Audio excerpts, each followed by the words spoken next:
Le pétrole, le gaz naturel, le charbon, toutes ces énergies ont mis des centaines de millions d'années à s'accumuler. Il nous a fallu à peine 200 ans pour en brûler la plus grande partie. 200 ans d'une consommation frénétique. Nous voulions tout, et toujours plus vite, toujours plus polluant. Malgré les nombreuses mises en garde des experts sur le climat, malgré les dangers 1000 fois dénoncés de cette pollution industrielle, nous n'avons jamais accepté de réduire vraiment nos émissions de gaz carbonique. En 200 ans, nos usines, nos chauffages, nos voitures ont fait doubler la quantité de dioxyde de carbone présente dans l'atmosphère. Ce gaz, en s'accumulant, finit par créer une enveloppe isolante autour de notre Terre. La chaleur du Soleil qui normalement s'évacue vers l'espace reste prisonnière de cette immense bulle de gaz. À l'intérieur de la bulle, comme dans une serre, la température augmente. Aujourd'hui, nous sommes 10 milliards, prisonniers de cet effet de serre irréversible. Bien sûr, nous ne prétendons pas que cette charte mettra un terme au réchauffement du jour au lendemain. Cette charte contient les solutions qui permettront à l'humanité de poursuivre son développement dans la justice, la paix et le respect de l'écosystème. Au fil des audiences, nous démontrerons qu'il s'agit là de l'unique alternative. Merci à tous de m'avoir écouté avec tant d'attention. Au nom de tous les enfants à naître dans ce monde dévasté, je voulais dire une fois encore toute la confiance que je place en ce tribunal. Merci. Depuis Kyoto, en 1997, les gouvernements n'ont jamais réussi à s'entendre. Le sommet de Hambourg est celui de la dernière chance.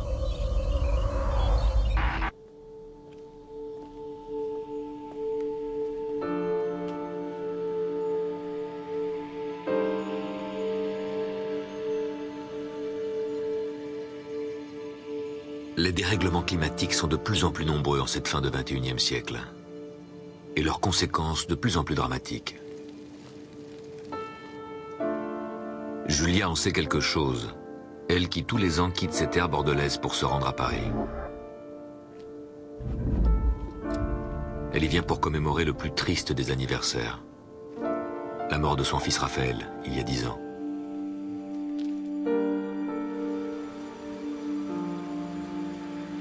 Cette année-là, il avait plus des trompes d'eau. Raphaël était venu passer les vacances de Noël à Paris chez la sœur de Julia. Il essayait son nouveau vélo sur les bords de la Seine quand l'une des grandes digues qui protégeait Paris des inondations a cédé, faisant 93 morts. Raphaël figurait parmi les victimes.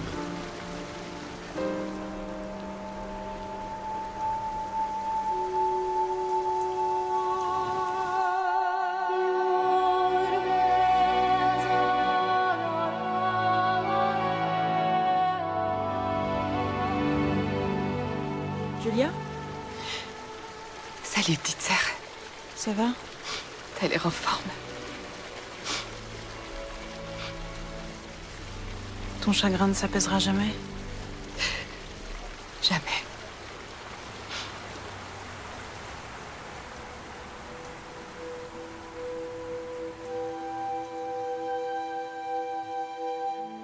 Aujourd'hui, partout dans le monde, les inondations sont pour nous une menace permanente.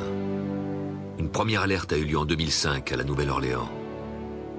Depuis, beaucoup de nos grandes villes comme New York, Shanghai ou Londres sont régulièrement sous les eaux. Et rares sont les digues qui ne sont pas menacées par la violence des pluies et des crues.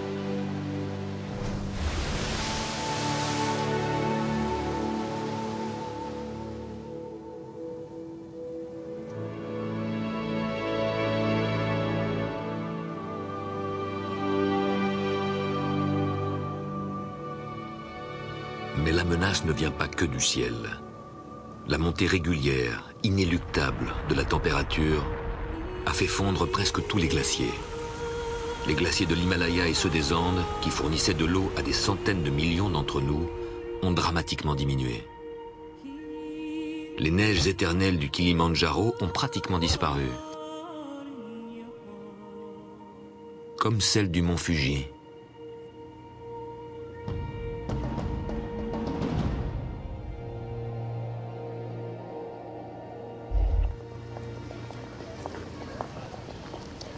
Lucas regrette ses vignes, mais il n'en dit rien.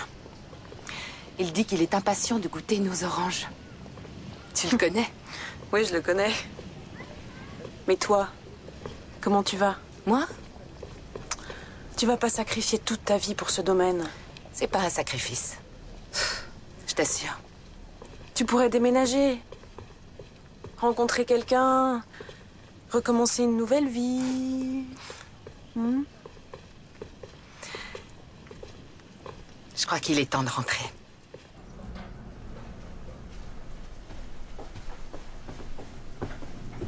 À Paris aussi, le climat est bouleversé.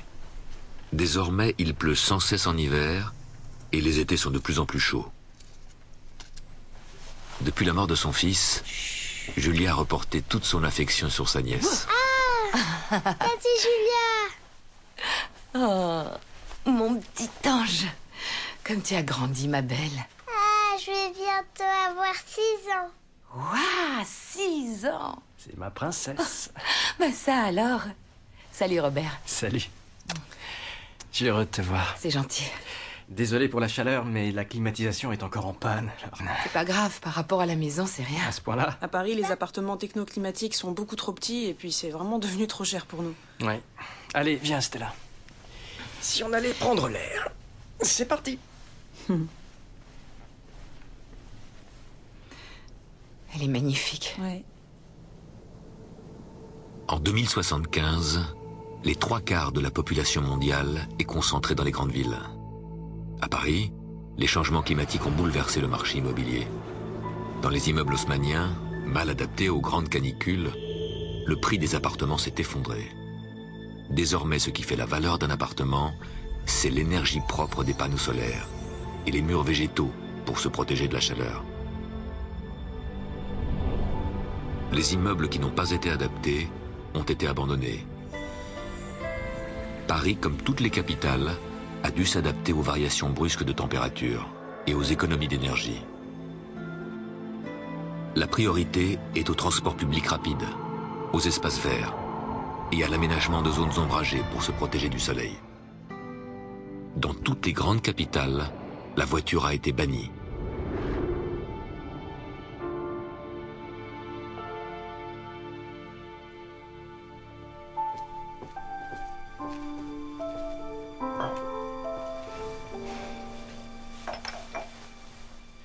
Alors, parle-moi un peu de ces orangers. Ils poussent? Pour l'instant. Mais apparemment, il leur faut beaucoup d'eau la première année. Il faut qu'il pleuve. Il va pleuvoir. Il va pleuvoir, j'en suis sûre. Espérons-le. Et tout vendre, t'y as déjà pensé? J'avoue que sans grand-père, j'aurais tout abandonné. Il a tant donné pour cette terre. Il ne sera pas toujours là. Je sais.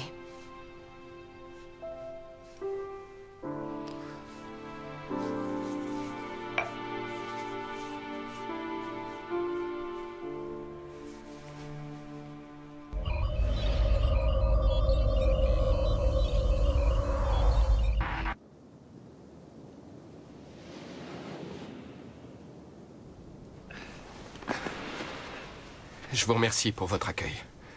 Je suis honoré de vous avoir rencontré. Au revoir, jeune rêveur. Merci. Oups. Désolé. Vous feriez mieux d'y aller maintenant. Je suis désolé de vous déranger, mais j'essaie de joindre Grace Lajoie. Le satellite indique que votre signal est assez proche d'elle, donc j'ai décidé d'appeler. Vous avez bien fait. Elle est là. Grace, c'est pour vous. Pour moi? Oui, regardez. Salut Grace. Tu sais que j'ai eu du mal à te joindre? Mitch! Tu vas me croire cinglé, mais j'ai vu un ours blanc. Le dernier est mort sur l'île Melville il y a 20 ans. Non, je te jure, celui-ci était bien vivant. Et c'était où? Sur la banquise, un peu au nord de l'île d'Ellesmere. J'ai laissé un marqueur satellite. Écoute, je fais un convoyage par là dans 2 jours, alors je peux t'y déposer si tu viens me rejoindre ici. Je pars tout de suite. Super, à dans 2 jours. Que diriez-vous d'aller voir un ours polaire, en chair et en os? C'est impossible, la race est éteinte. Il aurait pu passer inaperçu durant tant d'années? Mitch est pilote sur cette ligne depuis 20 ans. Et s'il prétend avoir vu un ours blanc, c'est qu'il l'a vu. Alors, ça vous intéresse ou non? Vous avez besoin de quelqu'un avec vous, c'est ça? En plus, ça nous ferait 2 chevaux. Avec un seul, je suis pas sûr d'y arriver. Il faut que je reparte en Allemagne. Vous n'êtes pas quelques jours près, pas vrai? Si, je le suis. Ma femme va bientôt accoucher. Vous avez déjà vu un ours blanc? Non. J'étais étudiant quand le dernier est mort. Vous n'aurez jamais plus aucune occasion d'en voir un.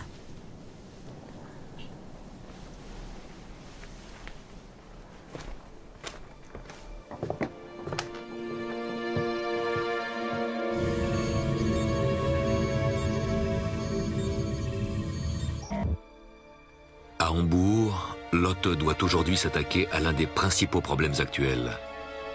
Celui de l'eau. Dans certaines régions du monde, c'est devenu une denrée tellement rare qu'elle provoque des conflits à répétition. En contraignant les États à partager équitablement leurs ressources, nous pourrons éviter une nouvelle guerre pour l'eau potable entre le Montana et la Colombie-Britannique. En Californie, par exemple. Cette charte aurait permis d'éviter que le manque d'eau ne plonge des milliers de gens dans la misère.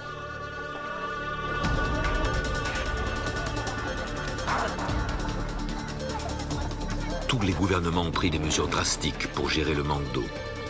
Priorité à l'eau potable, bien sûr. Le marché noir et le gaspillage sont sévèrement punis par la loi. Je vous rappelle qu'il y a aujourd'hui 46 différents conflits pour l'eau sur la planète. Nous devons mettre un terme à cette folie. Et cette charte est notre ultime chance d'y arriver enfin. Merci. Mesdames et messieurs, je déclare cette séance levée. J'aurais dû choisir un autre moment pour accoucher. Tu m'appelles après chaque audience, d'accord? Oui. Jusqu'à ce que tu sois en salle d'accouchement. Il nous faut plus d'experts, tout particulièrement des hommes d'affaires et des économistes, que des pointures internationales, tu comprends? Souviens-toi, que des professionnels, pas d'amateurs. Calme-toi. Tout va bien se passer, tu verras.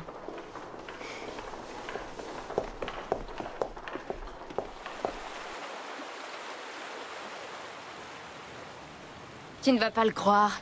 Il s'est enfin arrêté de pleuvoir. Écoute, tu devrais te reposer, ma chérie. Promets-moi que tu ne retourneras pas au tribunal. J'ai encore quelques petits trucs de rien du tout à voir. Promets-le-moi. J'ai rêvé du bébé cette nuit. Il te ressemblait, il arrêtait pas de parler. Tout comme toi. Oh, bonjour. Oh, je vous présente ma femme, Lotte. Grace Lajoie, qui a eu la gentillesse de m'accueillir sous son toit. C'est un plaisir de vous rencontrer. T'as réussi à la convaincre? Tu sais ce qu'on dit sur les zoologistes. Il manque un peu de psychologie.